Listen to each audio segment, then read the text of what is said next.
Howdy folks, welcome back to the channel, welcome to a new real-life car review. The car behind me is a familiar face on this channel. This of course is Toyota Yaris, and I've done several tests on this model. I've tested the regular 5-door version, the Yaris Cross, the 115 and the 130 horsepower hybrid, and also the several GR Sport versions of the Yaris. And I've noticed that my Toyota Yaris reviews are very well watched, so I thought let's make this series complete and test the 3-door version of the Yaris, because that model I haven't tested. Now this is somewhat of an oddball in the Yaris lineup, because you lose 2 doors, you gain 100cc, they cost a little bit more, so Toyota throws in 4-wheel drive and a bunch of extra horsepower. All joking aside folks, this car is no joke. This is the GR Yaris, a model in its own right, and technically speaking it's a Yarola. The front end is based on the regular Yaris, but the rear end is a Toyota Corolla, so they could fit 4-wheel drive and a multi-link suspension. I'm not sure if the regular format of a real-life car review does this car justice, but I'll try to make this work. And as per usual, I want to start off by having a peek under the hood. So normally I would say this is where the magic happens, but in case of the GR Yaris that's not entirely true. Make no mistake, this is an amazing engine, an amazing transmission, but the real magic happens underneath the car in the all-wheel drive system. This puts out so much power, it shifts so fast, but it really relies on the performance of the all-wheel drive system to put all that power to the ground. And it's so blisteringly fast, this car, it's amazing. So the real magic happens underneath the car. This is Toyota's G16E-GTS engine. It's a turbocharged single scroll turbo 3-cylinder engine with a displacement of 1680cc. Compression ratio is 10.5 to 1.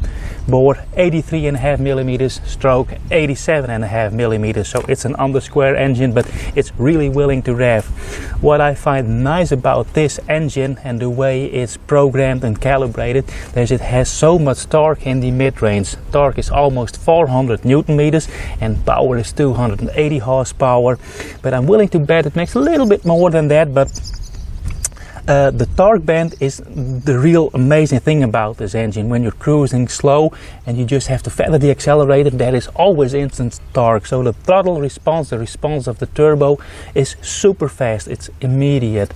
And also the transmission is very fast to respond. The torque is available almost 400 Newton meters from the low 3000 RPMs to 4500 RPMs, and when the torque starts to lower, the power kicks in. From 4500, especially 5000 RPM, there's so much power, this car is blisteringly fast.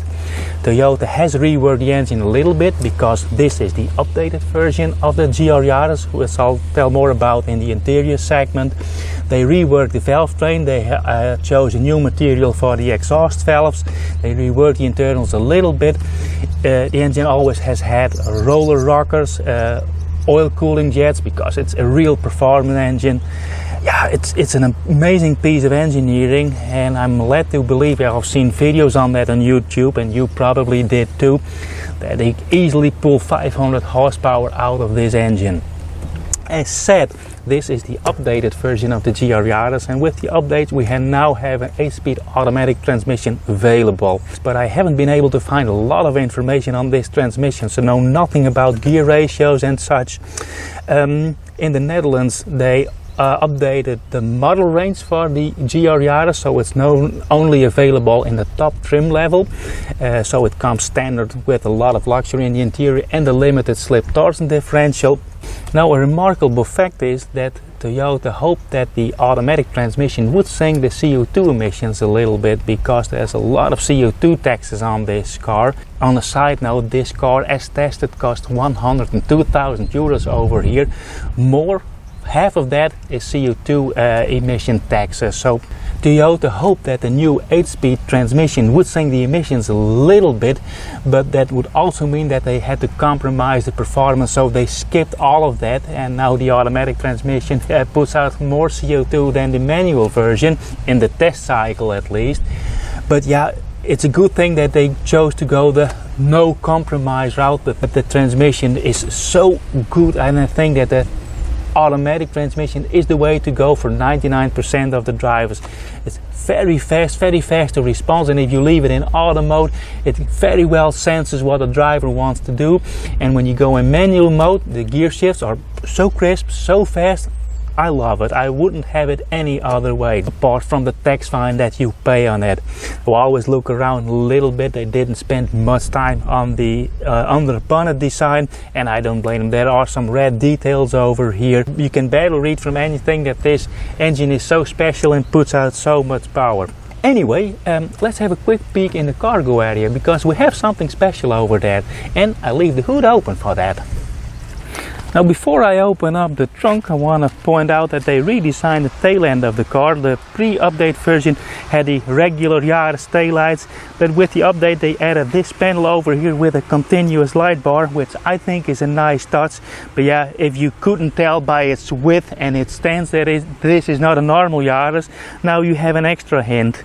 And also there is a cutout over here for the third brake light, but it's been covered up with a panel because the third brake light now is in this section over here, and you don't get a rear windscreen wiper on the GR Yaris. Now let's open this up. Pretty usable trunk. You can fold down the rear seats, get a lot of extra storage space. It has a double trunk floor, but if you pull this up, there's the battery. It's located over here for weight distribution. Makes complete sense in a performance car. But this here is a water tank, a 3.7 liter water tank, and that's the water supply for the intercooler sprayer. There's a little button on the dashboard that says IC water spray, and you can hear a little motor running like a wiper washer motor, and it sprays water on the intercooler, and the evaporation of that water cools down the intake air a little bit so you can pull extra horsepower out of it. It's something that I have seen on other Japanese performance car, and the GR Yaris has it too.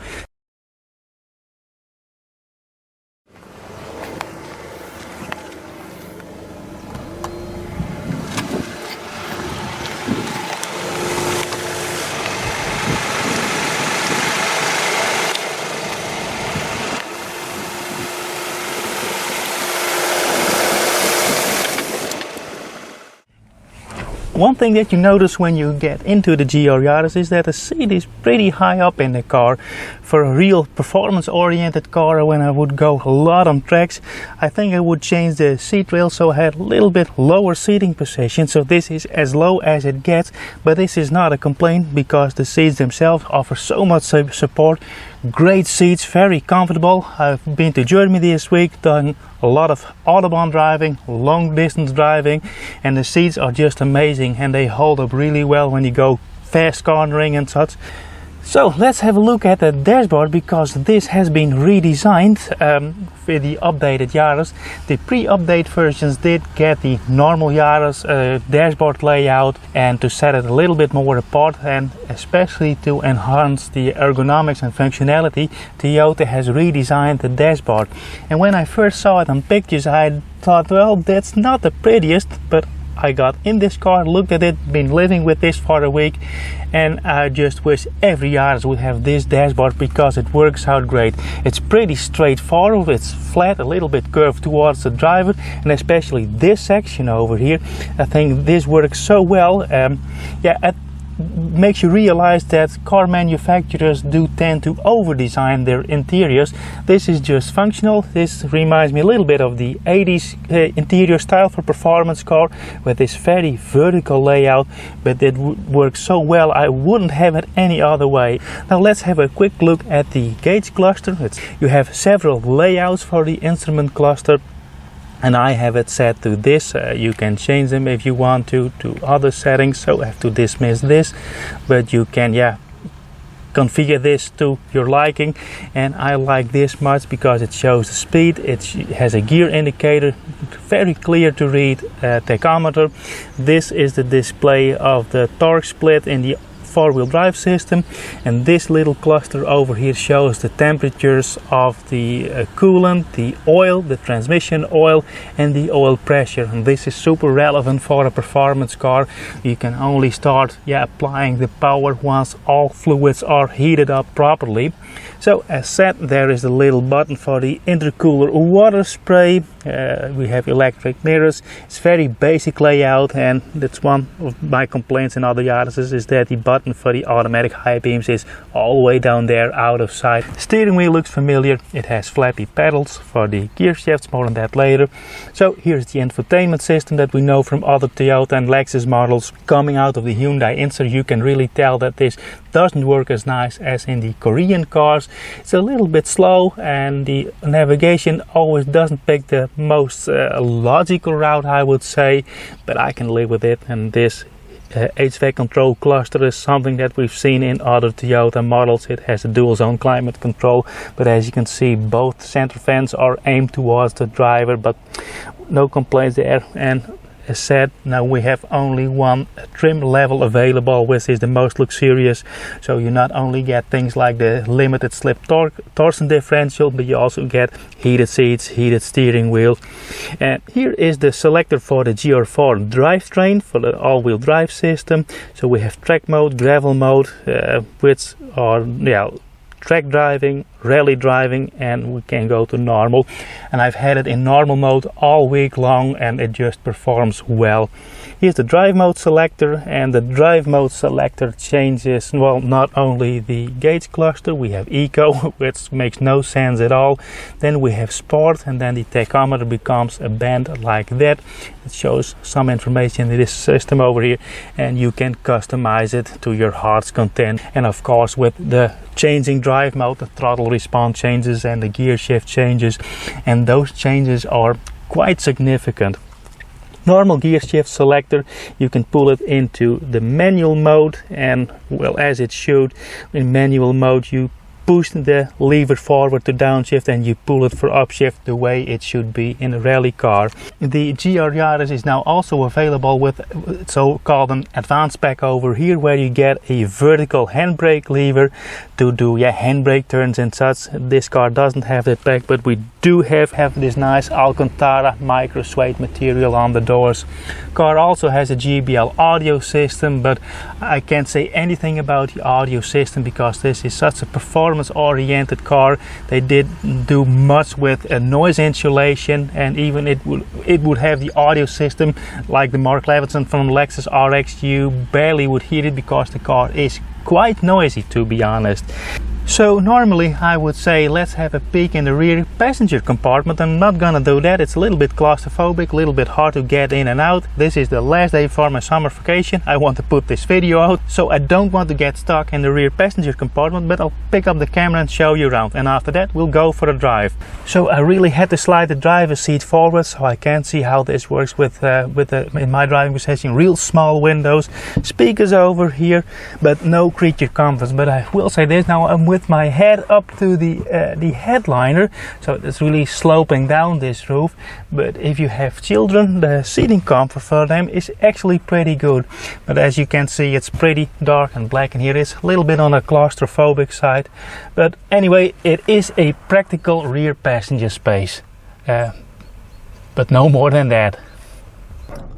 Alrighty folks, I thought let's skip the back row driving segment and let's cut straight to the chase. So we're at the on-ramp of the highway. The daytime speed limit is almost lifted. Let me show you on this camera. So it's almost 7 p.m. That means the speed limit is lifted. So let's do a rolling acceleration. Now, one thing that I want to point out, I have driven many performance cars like the Nissan GTR, and when you pull out of a parking spot and do an immediate 90-degree turn, you can hear the drivetrain grind, and you can hear it squeal because there is so much friction in the tires and the drivetrain because of the differentials. Now, there are three things that I don't like to do with cars that aren't mine: burnouts, drifting and sliding. It's not for me, and also accelerations from a standstill. I don't see the point or the fun in that. So here we are at the on-ramp, and let's floor it.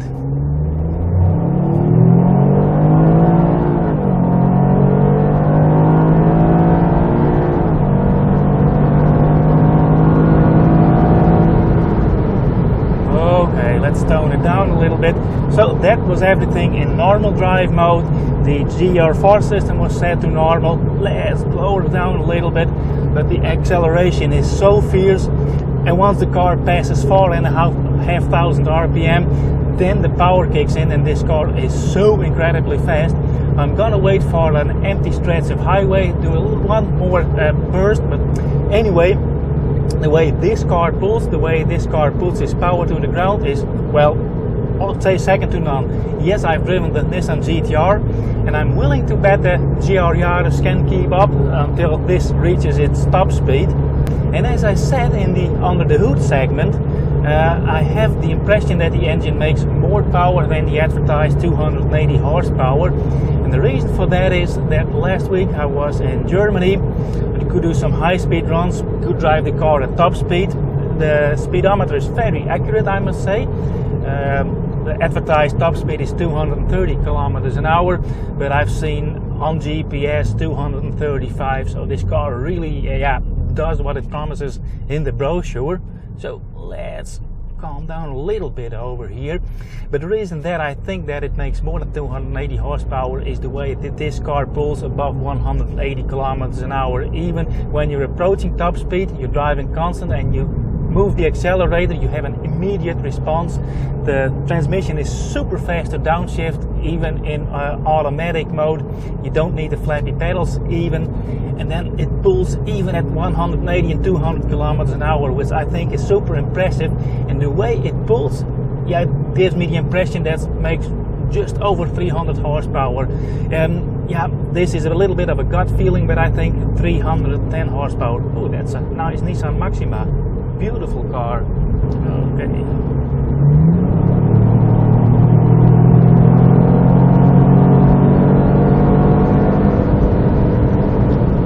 It's so easy. It's so much fun to do. If you start using the pedals in automatic mode, it's a little bit slow to respond. What you do basically is tell the software that you do want to upshift or downshift, and the software takes it in consideration if it makes sense to do or not, and maybe it does and maybe it doesn't. It sounds a little bit odd, but it really is in automatic mode, but that changes once you flick it over into the manual mode, and then the response time of the transmission is super fast. So let me demonstrate. Currently in 8th gear, going into manual mode, it shifts down one, now one downshift, two downshifts, it's immediate, forward, number at 5,000 RPM, upshift, the upshifts are immediate. It's super fast, and this really beats the manual transmission in every measurable way. It's a real sporty transmission, and as I said in the under the hood segment, they didn't program an eco mode in to lower the emissions. It's purely a performance transmission. It's super fast, and I love this thing. Beautiful, the flash, the upshifts. Oh, let's stick in manual mode and do some downshifts. Nice throttle blips. Now I'm under full braking, and there it is. It's immediate. It's amazing, so fast to respond. So let's hit some back roads and calm down a little bit, so I can talk a bit more about the suspension and the ride comfort of this car. So as you may have noticed, this car is quite noisy. When I picked it up, I drove to the importer in my 31-year-old Toyota Starlet, which is incredibly noisy on the highway. I got into this car and I was kind of surprised by how noisy this is. A lot of tire noise, you do hear the engine loud and clear, and that's not a cost saving, it's a weight saving measurement, and that's what you get in these kind of semi-hardcore cars. And the fuel consumption is basically the same as in my 1994 Lexus LS400, so that doesn't spell much good to begin with. But also I do have the power of a LS400 in a car, in the modern variant of a Toyota Starlet. And as you may have seen and as you may have gathered, that is so much fun. What I wanted to say is that really it's a non-compromised car. As I pointed out, some of the interior materials could have been nicer, but it doesn't bother me at all. It's super functional, and the ergonomics and the functionality of the dashboard, I just love it. We just crossed some speed bumps over there. The many other cars really have to slow down because it takes up all the suspension travel, and there's always the risk if you're going too fast that you run into the bump stops. But some way or another, with this real stiff suspension and shock absorber setup, it's pretty hard to run into the bump stops of the suspension. So the suspension setup, especially the tuning of the springs and the shock absorbers, I think is magnificent. It's really surprising, and that's the fun thing, is that that's a big positive of this car. You don't really need to go to a track to enjoy it. You can have a lot of fun on just public roads, but you have to keep an eye on the speed limit. But even if the road conditions are suboptimal, you can carry a lot of speed, do a lot of fast cornering, because the suspension just takes up so much of the unevenness on the road surface. I think it's magnificent. So here's a quiet little back road. Let's carry a little bit too much speed in this car and just touch it in, and the car is planted to the road. It's really hard to make the tail end rotate. Now you really need a GR4 setting, a different setting, to make the rear end of the car rotate in fast cornering. In its normal setting, in its more natural setting, the car doesn't rotate. You steer in and the car goes. It's like on railroad tracks, and the steering response is so immediate, it's so fast. I'm really surprised by it. I know it's a short wheelbase car, it's a fairly light car, but that it would respond so fast kind of surprised me. Was driving in Germany on a fairly neat stretch of Autobahn without speed limit, could drive real fast, but you could tell at higher speed the car starts to move around a little bit. The straight line stability is just great, but then it starts to move around a little bit on the suspension, so there isn't much downforce, and that tells me, and I can be wrong at this, and please fill me in if you have a different experience. Let me know in the comment section down below. But my feeling, my intuition says me that this car, the aerodynamics of this car were mainly aimed at the cooling of the drivetrain and the differentials underneath the car, and to create a low coefficient of drag over a lot of downforce, because at higher speeds the car still moves around quite a bit. And I think if they would have added the downforce that I would like to have, it's not a must for me, but it would have more downforce. It also would have more coefficient of drag, and it needed much more power to achieve the same kind of speeds that I did on the Autobahn.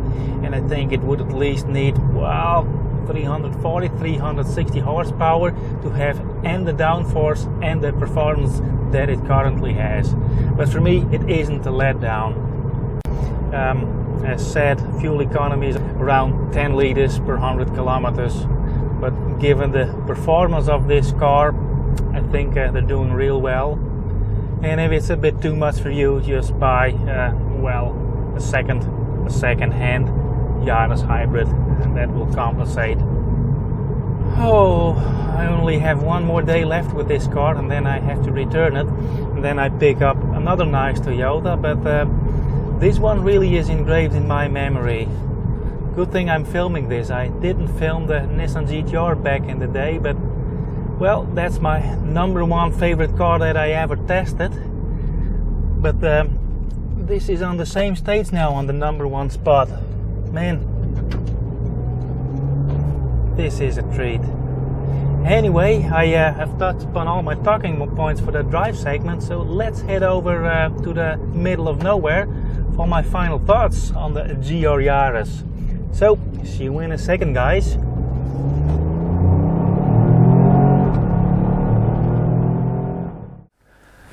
So, back in the peaceful and quiet middle of nowhere. Well folks, as I said in the drive segment, I expected a fast and very well handling car, but the GR Yaris exceeded my expectations. The way it handles, the way it steers was kind of what I expected, but I didn't expect it to be this fast, especially in the accelerations, the bursts between 100 and 200 kilometers an hour. It's just amazing. What surprised me the most is, well, it handles well, it corners well, but also there's a lot of comfort in the suspension. That's really surprising, the way this car goes over uneven road surfaces. it never runs into its bump stops, even though it's a fairly low car. As I also said in the drive segment, if you're looking for a car to do long distance fast driving, this car can do it, no problem. When it comes to ride and handling, the comfort, it has a fairly short wheelbase, it moves a lot at higher speed, and also there's a fair amount of wind noise, and that's because of lack of noise insulation. But other than that, this is an amazing piece of kit. Do have the disposable income and you want to have fun, this is the one to get, in my opinion. Yes, it's crazy expensive, but it will maintain its value. As said, a lot of people buy these cars as a sort of investment. Over here in the Netherlands, we don't have anything to choose when it comes to trim level. It's the fully loaded version. You can only choose for the manual transmission or the new 8-speed automatic transmission, and for me it's a no-brainer. I would pick the automatic 8-speed transmission, because if you leave it in auto mode, it does everything that you want. It senses you so well. You have to feather the accelerator and you have an immediate response, an immediate downshift, and also on the braking it senses if you want to go into a more sporty driving style a bit faster. It's so fast to respond. And as I showed you, if you use the manual mode and the flappy pedals behind the steering wheel, the upshifts and downshifts are immediate and crisp. And yeah, it's not aimed for comfort, it's a true sporty, track oriented automatic transmission. To me it's perfect. But anyway, as said, it's better that I don't have one of these cars, because it's not only that I can afford it, but in 6 days of driving I had to fill up 5 times. Fuel economy, yeah, it isn't great, 10 liters per 100 kilometers, but for the performance it's not half bad either. But anyway, if you want to help support the channel and help me buy some fuel for future test cars, you can do so via the Buy Me a Coffee link. And with that, I want to end this video.